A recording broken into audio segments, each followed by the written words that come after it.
Symphony! Symphony is a top-down rhythm hell game reminiscent of those old top-down arcade shooters you used to play. You play as a gunship, defending your music collection from corruption from a non-corporeal being that has destroyed countless universes before ours.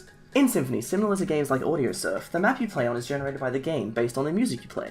The difficulty of the game is in two parts. First is the difficulty setting you choose, only two of which you start with, and second is based off the song you choose, as if you choose something like Enya, you're gonna have a better time than, say, Sabaton or Dragon Force. The intensity of the music is also shown as the colour of the track, with red being the most intense. There are many enemies within Symphony who you will find as you increase difficulty. Some are basic that just fly across the screen, while others are faster or have more health, and some who will shoot. Then there are the specials. The big enemies with generally a lot of health and something unique about them.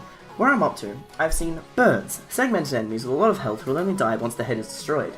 Nuke ships, when they die they unleash an explosion that can kill everything caught in the blast.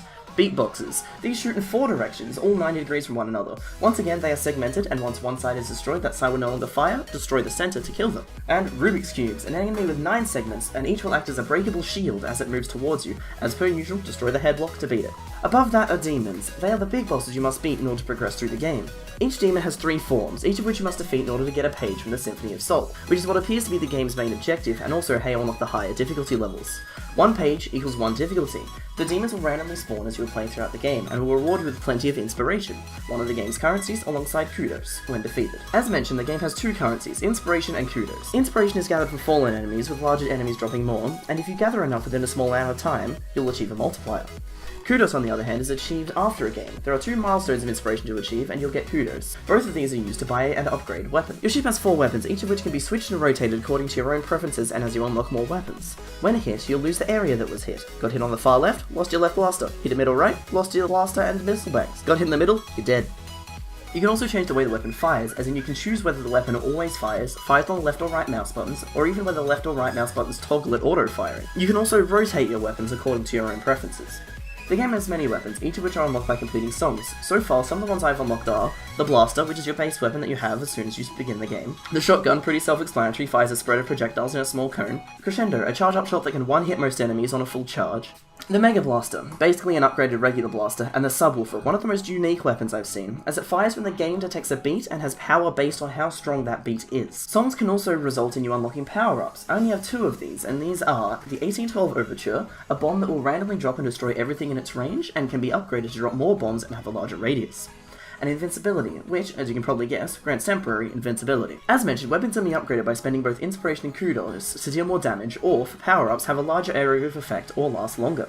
Something that genuinely amazes me about this game is that they managed to implement a storyline into a free-form rhythm game, which I haven't seen before. Defeating demons progresses the storyline, and you learn more about the being you are fighting and the universes it came from. Overall, I'm rating this game a 7 out of 10, because it suffers from what I'm going to start calling the rhythm game curse. This is where I'll play a game, Rhythm Games Are Culprits, and love it for a week, but after a week, I'll never touch it again.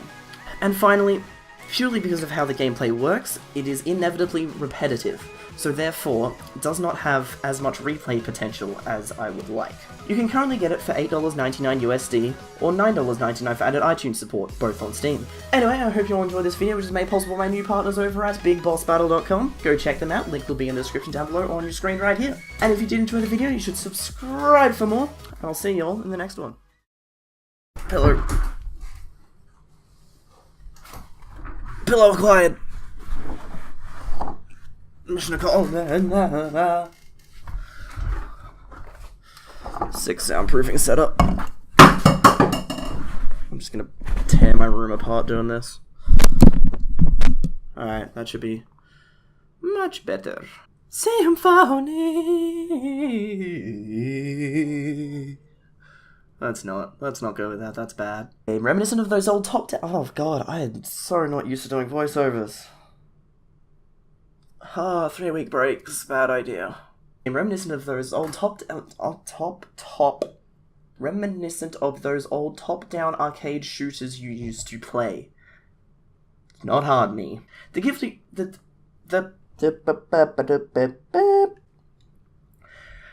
of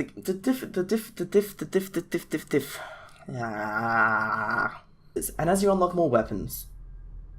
Oh no, that's not how that works. That should be a full stop, me. Dingus.